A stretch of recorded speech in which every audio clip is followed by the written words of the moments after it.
You know that feeling when you wish you could say just a little more than hola? Or maybe you're just a bit too nervous to even start a conversation? Well, we are going to fix that right now. Over the next few minutes, we're going to build your first full Spanish conversation, from a really confident hello to a nice, natural goodbye. Seriously, by the end of this, you'll have a script ready to go for a real-world chat. So here's our game plan. We're going to build this conversation step by step. First up, the perfect hello. Then we'll get into introductions. After that, the all-important how are you exchange. We'll follow that with a few polite magic words, and then we'll wrap it all up by saying goodbye like a local. Ready? Let's jump in. Okay, first things first, saying hello. Now, one of the cool things about Spanish is that you have one perfect go-to greeting that always works. But you can also sound a bit more authentic by using specific phrases that change with the time of day. Your number one most important word is hola. Now let's get the pronunciation just right. It's O-la. That H at the beginning, totally silent. It's just not there. This is your secret weapon. Use it anytime, anywhere, with anyone. Let's try it. I'll say it, you say it back. Ready? Hola. Perfect. Okay, you ready to level up? In the morning, right up until noon, you'll want to say buenos dias. Then, from noon till sunset, it changes to buenos tardes. And after dark, you use buenas noches. And here's a fantastic little tip. Buenos noches works for both good evening, when you're arriving, and good night, when you're leaving. So useful. So let's picture it. Imagine you walk into a little bakery in the morning. You might greet the person behind the counter, just like this. Buenos días, señora. And they might reply by mixing and matching what we've just learned, saying something like, Hola, buenos días. See how that works? It's friendly, it's totally correct, and it just sounds really natural. Okay, we've nailed the greeting. So once you've said hello, the next logical step is introducing yourself.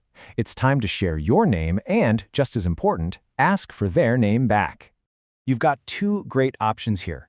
The most common one you'll hear is me llamo, which literally means I call myself. Now that double L makes a Y sound, so listen close, it's pronounced me llamo. You can also just say soy, which simply means I am. Both work great, but if you're just starting, me llamo is a classic.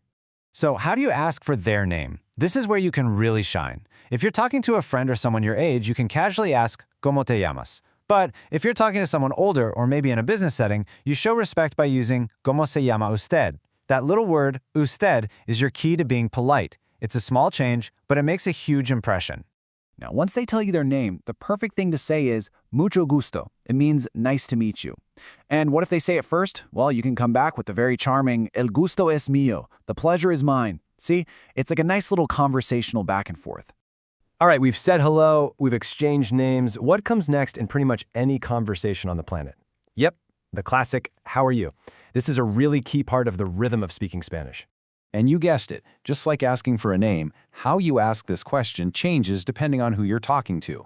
For a peer or a friend, it's ¿Cómo estás? But for that more formal, respectful situation, you'll use ¿Cómo está usted? See? There's usted again, doing its job to signal politeness. So, how do you answer? Well, let's give you three simple go-to options. If things are going great, you can say with a smile, muy bien, gracias, which is very well, thank you. If you're just kind of so-so, it's más o menos, more or less. And, if it's a rough day, a simple mal, bad, does the trick. Okay, now this part is absolutely crucial. After you answer, you always ask the question back. It's just good manners. For a friend, you'd ask, ¿Y tú? And in that formal situation, you ask, ¿usted? Both just mean and you, and it's what keeps the conversation flowing. Our conversation is really coming together. Now let's sprinkle in a few magic words. You can think of these as the absolute essentials for your politeness toolkit. They make every single interaction smoother. Here they are. To ask for something, you say, por favor. When you get it, you say, gracias. And the classic response to gracias is de nada, which I love because it literally means it's nothing. Finally, if you need to get someone's attention or accidentally bump into them, perdón or disculpe works perfectly.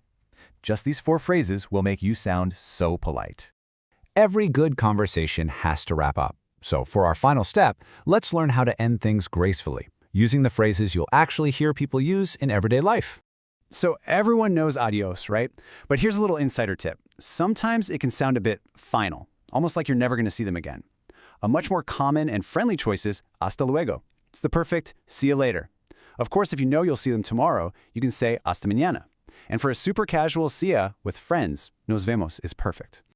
And just like that, there you have it. From hola all the way to hasta luego, you now have every single piece you need for a complete, polite, and natural conversation in Spanish. You have the script. You are totally ready to go. So the only question left is, who are you going to practice with first?